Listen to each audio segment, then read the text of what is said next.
Hello everyone, so here we would be starting with wastewater story. That is, we are doing the first question of NCERT chapter. It says fill in the blanks. So it says cleaning of water is a process of removing. क्या remove करते हैं हम उसमें से water में से? It would be the pollutant. और pollutants हमारे क्या होते हैं?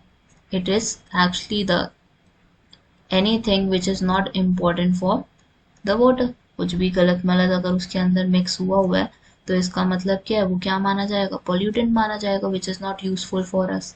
ठीक है. बी पार्ट में waste water release by houses is called, उसको हम क्या बोलते हैं? सीवेज. सीवेज क्या होता है? गटर का पानी. ठीक है. C part dried dash is used as manure. Dried sludge को ना हम कैसे यूज कर सकते हैं?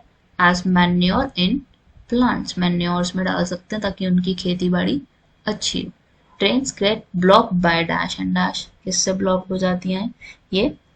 कुकिंग ऑयल से. जैसे कई लोग क्या करते हैं, ड्रेन कर देते हैं कुकिंग ऑयल को अपने सिंक्स में, which is a wrong method. ठीक है. हमें कुकिंग ऑयल को कभी भी ड्रेन्स में नहीं डालना चाहिए. उससे क्या होता है, जो आपकी नालियां होंगी ना, they will get block. Cooking oil और कोई भी टाइप ऑफ फैट आपको नहीं डालना चाहिए ड्रेन में, क्योंकि उससे ब्लॉकेज हो जाती है. So that would be your answer for the first case.